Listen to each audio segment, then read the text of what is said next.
Hello and welcome dear friend, this is me Kumar Pankaj और crack now धमाका part 4 में आपका स्वागत है। पहले 3 पार्ट नहीं देखे हैं तो देख लीजिए, क्योंकि 67वीं में धमाका चल रहा है क्रैक नाउ पर। आज हम हिस्ट्री की तरफ रुख करके आए हैं। सल्तनत काल से क्वेश्चन बीपीएससी में पूछे जाते हैं, तो सल्तनत काल को कवर करेंगे हिस्ट्री में। फिर उसके बाद मुगल एम्पायर को देखेंगे और फिर मॉडर्न की तरफ रुख करेंगे।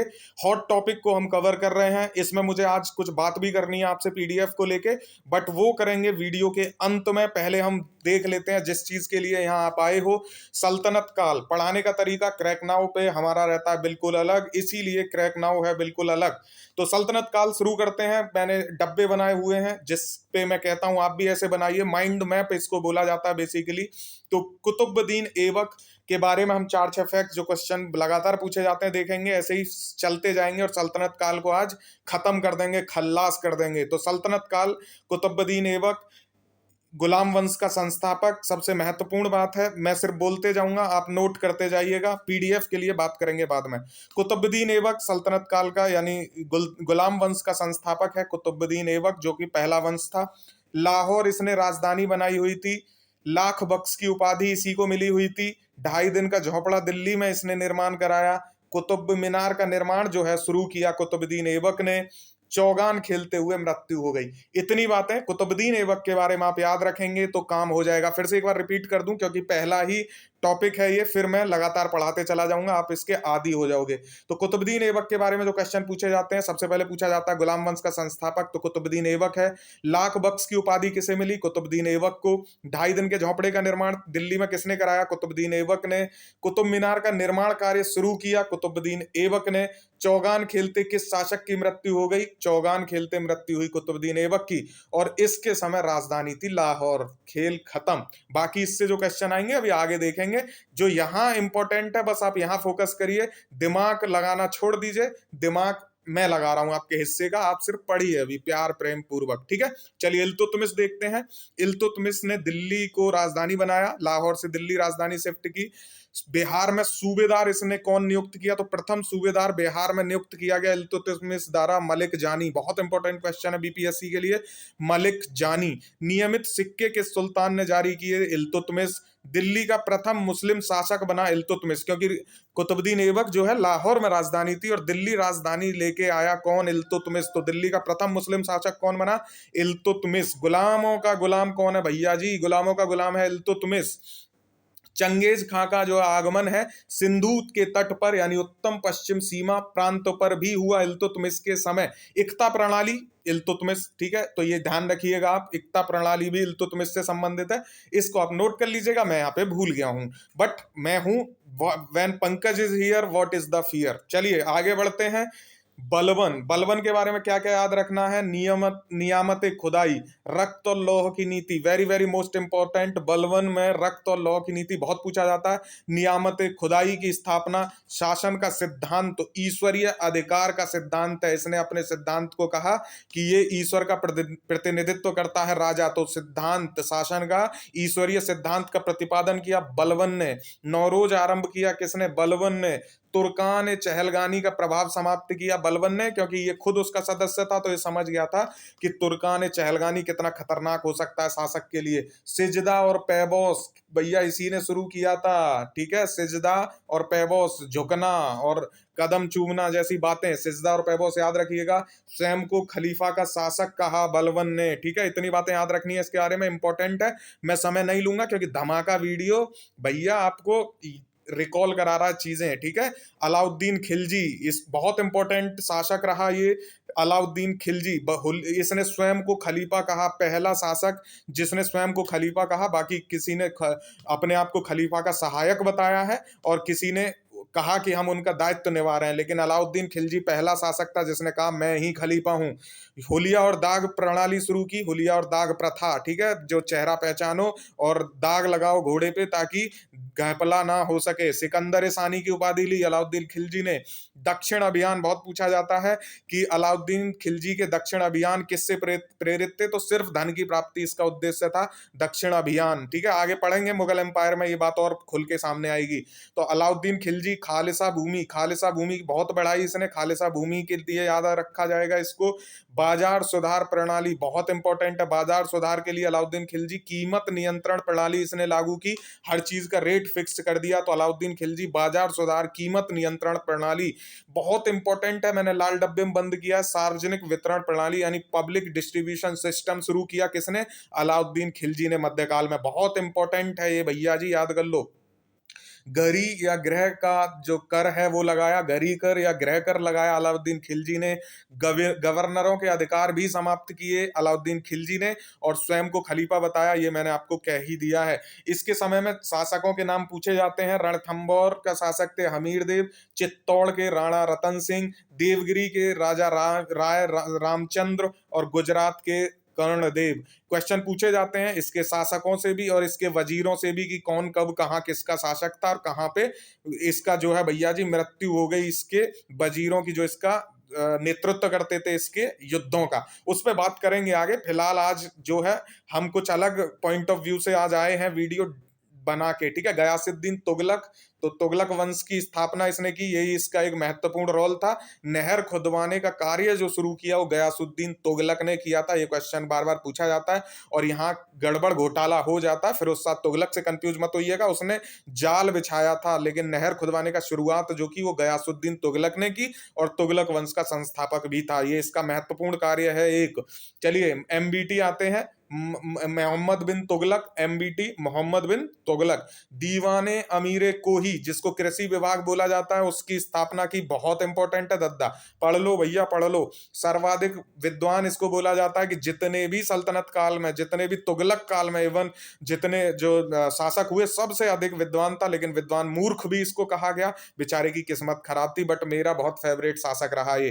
राजधानी दिल्ली से दौलताबाद इसने ट्रांसफर की, फिर वहां से कुछ समय बाद वापस दिल्ली भागना पड़ा। किस्मत इसकी बड़ी खराब थी बोल रहा हूं मैं। स्वर्ण सिक्के जारी किए जिसको दीनार बोला गया, ध्यान रखिएगा, स्वर्ण सिक्के जारी किए। सांकेतिक मुद्रा का इसने प्रचलन किया, इसमें भी इसकी किस्मत खराब रही। तो इसके कई फैसले थे जिसमें भैया इसकी किस्मत खराब रही। खुरासान का जो हमला है वो भी इसका एक बुरा डिसीजन बाद में हुआ। होली में भाग लेने वाला प्रथम शासक था मोहम्मद बिन तुगलक। इब्न बतूता इसी के समय आया था, और इब्न बतूता ने डाक व्यवस्था की जो है चर्चा की है। तुगलक काल में डाक व्यवस्था कैसी हुआ करती थी। तो मोहम्मद बिन तुगलक के बारे में जो महत्वपूर्ण बातें हैं, दीवाने अमीर कोही, कृषि विभाग, सांकेतिक मुद्रा, और राजधानी को दिल्ली से दौलताबाद ट्रांसफर करना, और स्वर्ण सिक्के जारी करना जिसको दीनार कहा जाता था, होली में भाग, और इब्न बतूता का आगमन, इसके महत्वपूर्ण कार्य हैं। अब आ जाओ भैया फिरोज शाह तुगलक। बहुत ही महत्वपूर्ण शासक फिरोज शाह तुगलक। तुगलक वंश के लिए इसने बहुत सारे काम कराए। दीवाने बंदगान जिसमें भैया इसने गुलाम, जो गुलामों के लिए विभाग था, दीवाने बंदगान। दीवाने खैरात जो कि ये बांटता था पैसे, ऐसे आप समझ सकते हो। दीवाने खैरात, अभी बात करेंगे इस पे किससे संबंधित थे सब कुछ आगे डिटेल्ड में। सबसे अधिक गुलाम इसी के समय रहे क्योंकि इसने गुलामों के लिए विभाग भी बना दिया। दारुल सफा एक खैराती अस्पताल था, ठीक है, दारुल सफा खैराती अस्पताल की स्थापना की। नहरों का जाल बिछाया जो कि गयासुद्दीन तुगलक ने शुरुआत की नहर निर्माण की, लेकिन इसने फिरोज शाह तुगलक ने नहरों का जाल बिछा दिया, नहर बहुत बनवाई इसने। लोक निर्माण विभाग, ठीक है, ध्यान रखिएगा, लोक निर्माण विभाग जो पीडब्ल्यूडी बोलते हैं, इसी ने भैया बनाया था। हक ए शर्ब यानी सिंचाई कर लगाया फिरोज शाह तुगलक ने, हक ए शर्ब बोला गया इसको, सिंचाई कर। ब्राह्मणों पर जजिया कर लगाने वाला पहला शासक फिरोज शाह तुगलक। रोजगार कार्यालय की भी स्थापना की थी इसने, और राज्य के खर्च पे हज की व्यवस्था करने वाला तुगलक सल्तनत का काल का व्यक्ति फिरोज शाह तुगलक, ठीक है। इतनी बात याद रखेंगे इसके बारे में। वीडियो 2 बार देख लीजिएगा, मैं वीडियो लंबी नहीं करूंगा, एक बात को दोहराऊंगा नहीं। अब महत्वपूर्ण चीज पे फिर वापस आते हैं। विभाग दिए हुए एक तरफ और एक तरफ दिया हुआ संस्थापक सुल्तान कौन था, तो दीवाने बंदगान इसकी फिरोज शाह तुगलक, अभी हमने देखा दीवाने बंदगान फिरोज शाह तुगलक ने स्थापना की। दीवाने अर्ज बलवन ने स्थापना की। दीवाने मुस्तकराज बहुत इंपॉर्टेंट है, अलाउद्दीन खिलजी का राजस्व विभाग था दीवाने मुस्तकराज। वहां जो नहीं एडेड था वहां ये यहाँ दिया गया है ताकि इसको आप अलग से पढ़ें, ठीक है, विभाग अलग से देख के जाइएगा। दीवाने अमीरे कोही एमबीटी यानी मोहम्मद बिन तुगलक, कृषि विभाग था ये। दीवाने अमीरे कोही। दीवाने खैरात क्या था, दान विभाग था, मैंने कहा पैसे बांटने का काम, दान विभाग, तो फिरोज शाह तुगलक। दीवाने रियासत बहुत इंपॉर्टेंट है, बाजार नियंत्रण विभाग जो अलाउद्दीन खिलजी ने चलाया उसका नाम था दीवाने रियासत। बाजार नियंत्रण विभाग अलाउद्दीन खिलजी की देन है भैया जी। चलिए अब आ जाते हैं विभाग और कार्य देखेंगे। दीवाने अर्ज क्या है? सेना विभाग से संबंधित है दीवाने अर्ज। ठीक है, किसने निर्माण कराया बताइएगा मुझे कमेंट करके। दीवाने रिसालत धार्मिक मुद्दों से संबंधित है, विदेश विभाग भी इसी के अंतर्गत आते थे दीवाने रिसालत के। दीवाने इंसा सरकारी पत्र व्यवहार कहलाता था दीवाने इंशा। दीवाने वजारत कहलाता था वित्तीय मामलात। तो ये सब तुगलक वंश से ही संबंधित है, यानी सल्तनत काल से, माफ कीजिएगा, सब संबंधित है। तो इसलिए महत्वपूर्ण हो जाता है सारी चीजें। सल्तनत काल को आज ऐसा कर देंगे कि दोबारा भैया खल्लास एकदम। दिल्ली कुछ स्थल दिए हुए हैं और उनका स्थापत्य कहाँ से संबंधित है ये देखेंगे। तो कुब्बतुल इस्लाम जो मस्जिद है दिल्ली में है, अटाला मस्जिद जौनपुर में है, जहाज महल मालवा में है, जामा मस्जिद गुलबर्गा में है। बहुत इंपॉर्टेंट है ये सारे हाईलाइटेड टॉपिक हैं। आपको पसंद आए तो कमेंट करके बताइएगा कि भैया कैसे ईंट ईंट से बना रहे हैं हम आपके भविष्य का घर। ठीक है, कमेंट करके बताइएगा पसंद आए तो। चलिए अब देखते हैं वास्तु शैली और वो किस संबद्ध राजवंश से संबंधित थी। ये क्वेश्चन पूछे जाते हैं कि मेहराब की निचली सतह पर कमल कली की झालर, तो ये खिलजी वंश से संबंधित ये वास्तु शैली है। फिर आता है अष्टभुजीय मकबरों का उदय, तुगलक वंश से संबंधित है। स्तंभों में बोधी गोई का प्रयोग किया गया विजयनगर साम्राज्य में, और झुकी हुई दीवारों के साथ विशाल मुख्य द्वार सरकी वंश की विशेषता है। तो ये जो है हम इस पे बात करेंगे विजयनगर पे भी थोड़ी डिटेल में नेक्स्ट पार्ट में। बट अभी हम यहाँ बात कर रहे हैं वास्तु शैली और संबंध राजवंश की। याद रखिएगा, एक बार फिर से रिवीजन इसका करा दूं। मेहराब की निचली सतह पर कमल कली की झालर, ये खिलजी वंश से संबंधित है। अष्टभुजीय मकबरों का उदय हुआ तुगलक वंश में। स्तंभों में बोधी गोई का प्रयोग किया विजयनगर साम्राज्य के द्वारा, और झुकी हुई दीवारों के साथ विशाल मुख्य द्वार सरकी वंश की विशेषता है। चलिए आगे चलते हैं। साहित्य से क्वेश्चन पूछे जाते हैं, बहुत इंपॉर्टेंट है, रट्टा मार लो भैया जी। तारीख फिरोजशाही जियाउद्दीन बर्नी और ताजुल मासिर, ये मैंने उल्टा लिख दिया बाई मिस्टेक, तो हसन निजामी याद रखिएगा, इनकी रचना है ताजुल माशिर। ठीक है, और तारीख फिरोजशाही किसकी है? जियाउद्दीन बर्नी की। इसको मैं ऊपर कर देता हूं, अब यहां से शुरू करेंगे।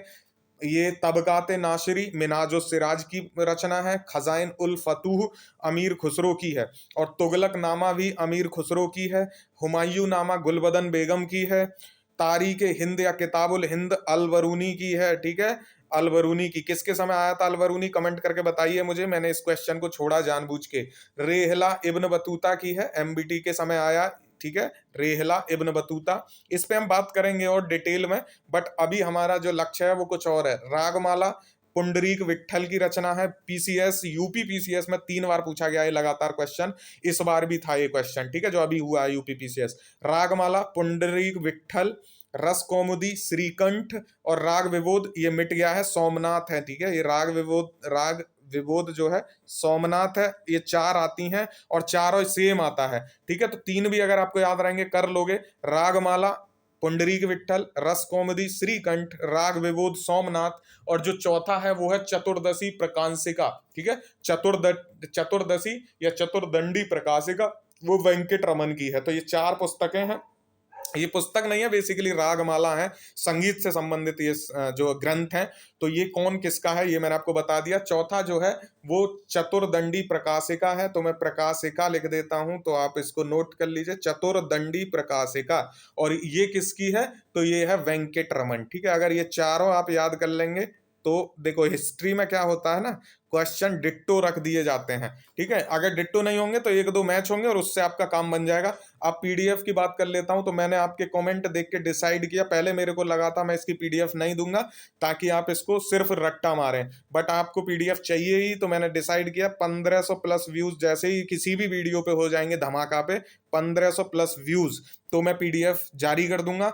1000 व्यूज होते ही नेक्स्ट धमाका वीडियो मिलेगा। देखिए अब ऐसे मत कहिएगा कि ऐसा क्यों कर रहे हो, मेरी भी मेहनत को समझिए, थोड़ा सा इतना बनता है मेरा। अब ऐसे मत करना कि 1500 व्यूज बोले तो एक ही बंदा 4-4 बार वीडियो खोले बंद करे और 4 व्यूज बना दे, तो वैसा मत करना, थोड़ा सोचो मेरे बारे में भी। ठीक है, पीडीएफ जो है वो मिलेगी 1500 व्यूज पे, और 1000 व्यूज होते ही मैं आपको नेक्स्ट वीडियो बना दूंगा। अगले 10 दिन में कितनी वीडियो आपको चाहिए ये डिपेंड करेगा कि कितना व्यूज मेरी वीडियो पे आता है, क्योंकि कंटेंट मैं बहुत जबरदस्त दे रहा हूँ, मेहनत मैं बराबर कर रहा हूँ। और अगर अब कुछ कमी लग रही है तो आप कमेंट करके बताइए। मेरी तरफ से तो मैं 100% दे रहा हूँ, बट उसके बाद ये 1000-1500 व्यूज बहुत कम बात होती है। 12-12.5 हजार सब्सक्राइबर हैं, 1500 व्यूज क्या बात होती है बताइए। तो चलिए आज के लिए सिर्फ इतना ही। नेक्स्ट पार्ट के लिए 1500 व्यूज तक का इंतजार, और फिर अगला पार्ट आ जाएगा धमाका पार्ट 2 इसका, हिस्ट्री का, और 5वां होगा टोटल। कैसा लगा वीडियो जरूर बताइए, शेयर करिए दोस्तों के साथ, और तब तक के लिए शुक्रिया। जय हिंद,